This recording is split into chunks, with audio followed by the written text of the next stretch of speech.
안녕하세요, 철공방입니다. 오늘은 사각 파이프를 이용해서 사각 프레임을 한번 만들어 보겠습니다.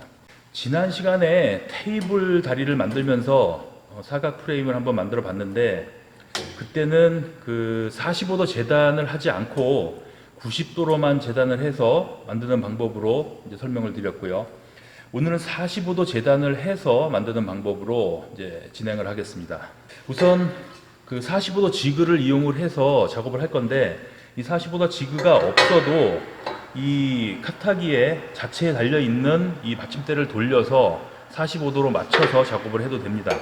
그리고 오늘은 이 45도 지그와 함께 이전에 설명드렸던 이 90도 파이프 재단 틀을 같이 이용을 해서 이제 설명을 하겠습니다. 우선 지그를 고정을 시키고요. 이 90도 재단 파이프를 같이 이제 물려줍니다. 이 카타기의 특성이 날이 돌아가는 방향이 있기 때문에 이 뒤쪽으로 밀리려는 힘이 있습니다. 그래서 이 90도 파이프 재단 틀을 이용하면 이 받침대가 양쪽으로 생겨서 이 뒤로 밀리려는 것을 막아주기 때문에 좀 더 안정적으로 자를 수가 있는데, 이 45도를 자르게 되면 약간 빗각으로 되기 때문에 이 뒤쪽으로 밀리려는 힘이 있습니다. 그래서 손으로 잡고 자르게 되면 계속 조금씩 밀리려는 힘 때문에 정확한 각도가 이제 빗나갈 수가 있는 거죠. 그래서 이 45도를 자를 때는 별도의 이 크램프를 이용해서 이렇게 고정을 시켜 놓고 작업을 하는 게 좋습니다. 그리고 이전에도 잠깐 설명을 드렸지만, 이 파이프 재단 틀을 사용을 할 때는 이런 스토퍼를 간단하게 만들어서 이제 사용하시면 됩니다. 뭐 꼭 이렇게 만들지 않아도 90도를 자를 때는 대충 이렇게 크램프만 하나 물려줘도 스토퍼 역할을 하는데, 이 45도를 재단하기 위해서는 이 뾰족한 부분이 생기기 때문에 이런 간단하게 스토퍼를 만들어서 사용하시는 게 좋습니다. 원하는 위치에 놓고 크램프로 물려줍니다. 그리고 이런 식으로 계속 자르게 되죠. 그러니까 이전에도 설명을 드렸지만, 같은 길이의 파이프를 여러 개 자를 때 아주 효과적으로 이제 사용을 할 수가 있습니다. 오늘은 정사각형의 프레임을 만들어 보겠습니다. 그 정사각형이 되려면 뭐 아시겠지만 파이프 4개의 길이가 아주 정확하게 같아야 정사각형으로 만들어지겠죠.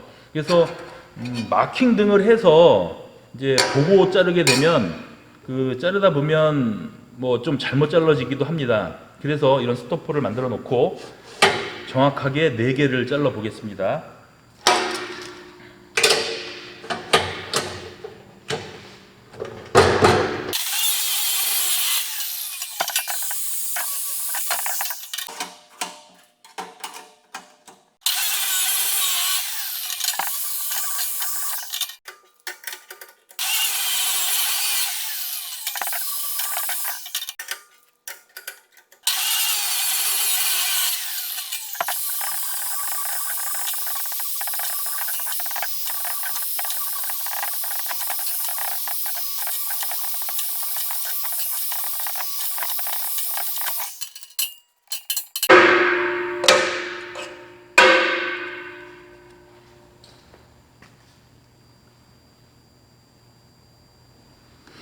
이렇게 4개의 길이가 정확히 동일하게 재단이 돼야 정확히 만들어질 수가 있습니다. 이제 재단이 모두 끝났고요. 이제 프레임을 만들어 보겠습니다. 이 각파이프는 30에 30, 1.4T 각파이프고요. 용접기 전류는 95에 맞춰놨습니다. 그리고 용접봉은 2.6파이를 사용하겠습니다. 가접을 하는 위치를 설명드리면, 지금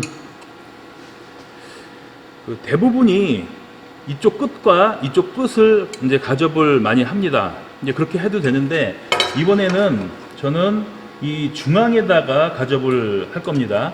그 이유는 작업을 지금 하면서 진행 과정 중에 설명을 드릴게요.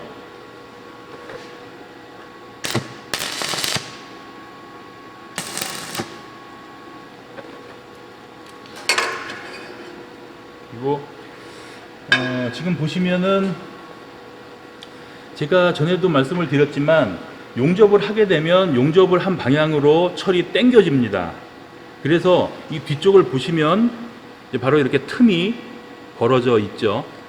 그래서 이것을 뭐 어떠한 방법을 써서라도 밀착을 시켜서 이제 가접을 해야 됩니다.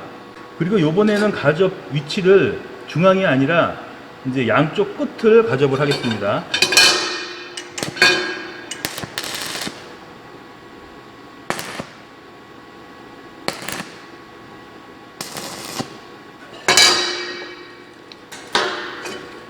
이렇게 가접이 됐고요.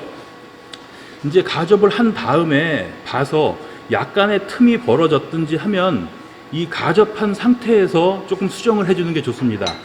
이 가접을 한 상태에서는 망치로 좀 두들겨 준다든지 뭐 이렇게 되면 약간의 수정이 가능하거든요. 그래서 이렇게 이런 식으로 약간의 틈이 벌어졌으면 수정을 해 가면서 작업을 진행을 하면 됩니다. 하나를 더 만들게 됩니다.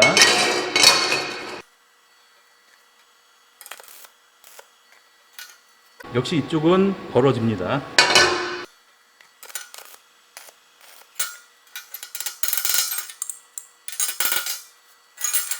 이제 이 기역자가 만들어진 두 개의 기역자를 맞붙여주면 아까 똑같은 작업이 되겠죠. 그리고 이제 이게 직각이 맞게 되면 이 두 개를 붙였을 때 이 끝과 끝이 정확하게 맞게 돼 있습니다. 이게 재단이 정확히 되면 용접도 쉬워요. 이제 기역자를 만드는 거랑 똑같은 방법으로 가접을 하겠습니다.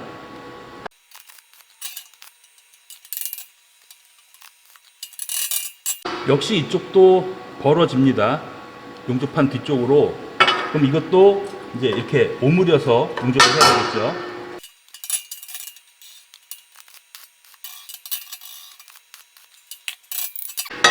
예. 별로 어려운 작업은 아니죠. 그래서 본 용접이 들어가기 전에 일단 각도를 확인을 한번 해 봅니다.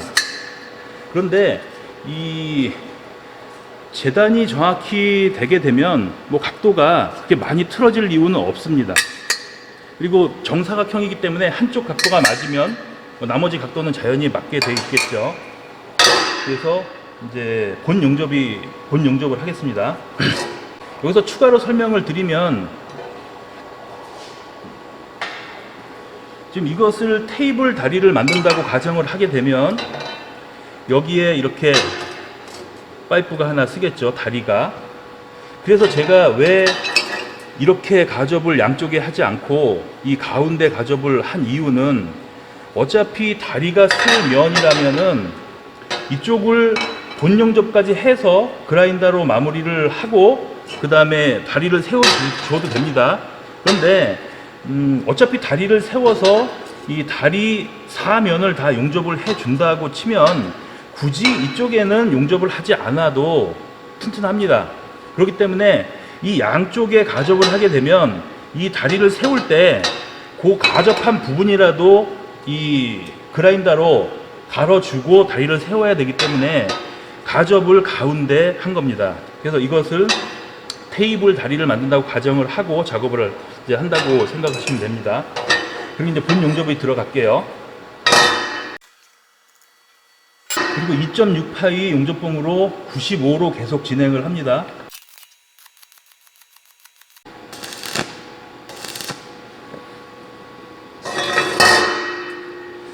그리고 용접하는 순서를 잠깐 말씀드릴게요.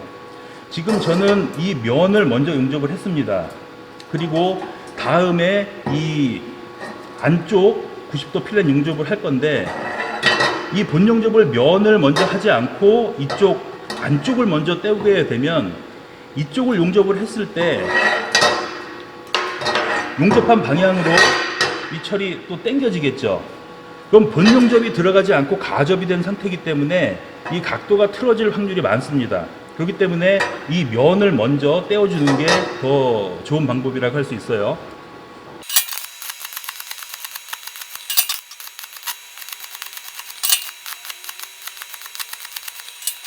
그리고 이제 이 안쪽을 용접을 하겠습니다. 이 안쪽을 용접할 때는 이것도 순서가 중요합니다. 어떤 분이 여기를 용접을 하고 대각선으로 이쪽을 먼저 이제 용접을 하려고 해요. 그래서 왜 이렇게 돌아가지 않고 여기를 떼우고 반대쪽으로 가서 떼우냐 물어보면 좀 덜 틀어지게 하기 위해서 그렇게 한다고 이제 말씀을 하시는 분도 있어요. 그래서 이제 지금 간단히 설명을 드리면 이쪽에 안쪽을 용접을 하면 이렇게 당겨지려고 하는 힘이 있습니다. 그리고 이쪽을 용접을 다시 그 다음번에 하게 되면 또 이렇게 당겨지려고 하는 힘이 있겠죠. 그러면 두 개의 힘이 만나서 마르모가 될 확률이 더 많습니다. 그렇기 때문에 여기를 떼우고 반대쪽에 대각으로 가서 떼우는 거는 더 오히려 역효과가 나는 거예요. 그러니까 그냥 생각하지 말고 여기 떼우고 시계 방향으로 돌아가든 반시계 방향으로 돌아가든 순서대로 돌아가는 게 더 좋은 방법입니다.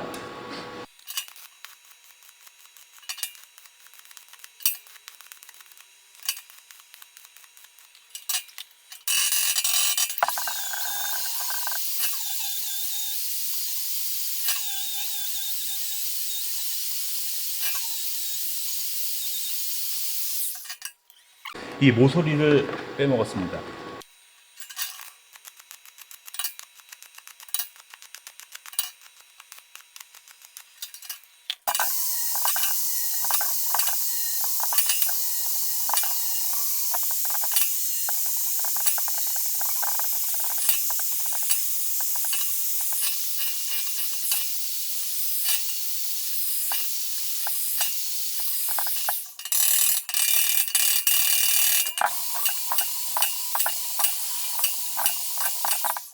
예, 오늘도 용접을 하다가 구멍을 한 방 냈습니다.